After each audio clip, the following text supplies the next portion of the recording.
War on terror. भारतीय सेना ने अमेरिका से Stryker armoured personnel carrier APC खरीदने का प्लान रद्द कर दिया है और इसकी बजाय स्वदेशी व्हील्ड आर्मर्ड प्लेटफॉर्म यानी कि WHAP के एडवांस वर्जन, जिसे एडवांस आर्म प्लेटफॉर्म AAP कहते हैं, को सपोर्ट करने का फैसला किया। यह निर्णय भारत की आत्मनिर्भरता और स्वदेशी रक्षा तकनीक को बढ़ावा देने की दिशा में एक बड़ा कदम है। अब सवाल ये उठता है कि आखिर क्यों ये समझौता रद्द हुआ, ये सौदा रद्द हुआ स्ट्राइकर को लेकर। इसकी डिटेल्स ये है कि स्ट्राइकर को अमेरिका की कंपनी जनरल डायनामिक्स बनाती है और इसे लद्दाख जैसे ऊंचे और मुश्किल इलाकों में टेस्ट किया जाता है। स्ट्राइकर का 300 से 350 हॉर्स पावर इंजन लद्दाख की ऊंचाई पर गर्म होकर रुक गया। इसका खराब प्रदर्शन इसके इस समझौते को रद्द करने की वजह बना है।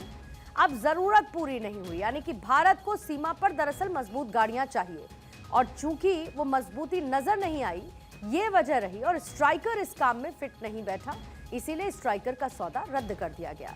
एक स्ट्राइकर की कीमत करीब 40 करोड़ रुपए है। जाहिर है 40 करोड़ रुपए एक बड़ी रकम है, जो कि T-90 टैंक से भी ज्यादा है, यानी एक्सपेंसिव प्राइसिंग इसकी एक वजह और बनी है। इसी वजह से स्ट्राइकर के सौदे को रद्द कर दिया गया है।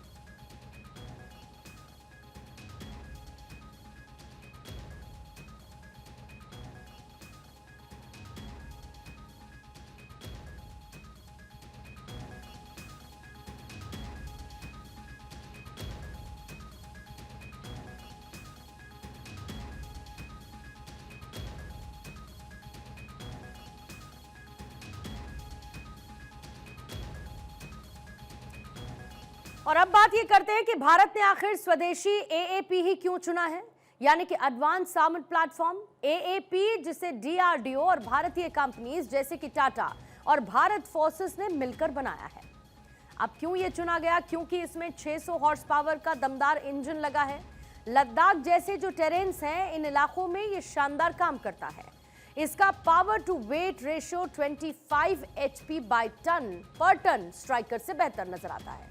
अब इसका डिजाइन बहुत मजबूत है। AAP में स्टील और कॉम्पोजिट कवच है, जो कि बारूदी सुरंगों से बचाव करता है। इसे स्वदेशी मिसाइलों जैसे कि नाग और MPA-TGM के साथ भी जोड़ा जा सकता है। पहले से आजमाया हुआ है। WHAP को पहले ही भारतीय सेना और अर्धसैनिक बलों ने कुछ हद तक इस्तेमाल किया और ये ऊंचे इलाकों और पानी वाले युद्ध क्षेत्रों में सफल रहा है। WHAP को पहले ही भारतीय सेना और पैरामिलिट्री फोर्सेस ने कुछ हद तक इस्तेमाल कर लिया है।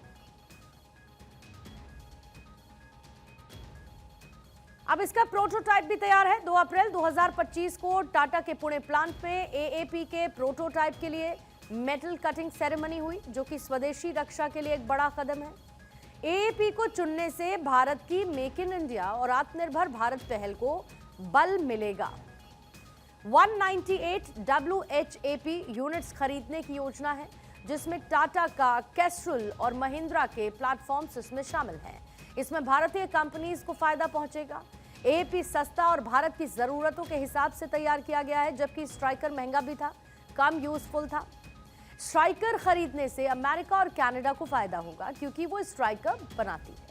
लेकिन AAP से भारत का रक्षा उद्योग और ज्यादा मजबूत होगा, जिसको मजबूती देने की कोशिश भारतीय सरकार लगातार कर रही है।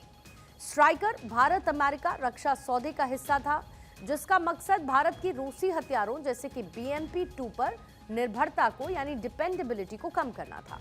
लेकिन स्ट्राइकर के फेल होने से और AAP की सफलता ने भारत को अपने डिफेंस ऑटोनॉमी पर जोर देने का एक मौका दे दिया है। स्ट्राइकर पुराना, महंगा था, नया स्वदेशी और बेहतर है, तो भारतीय सेना जाहिर है कि ऐसे में बेहतर का ही चुनाव करेगी।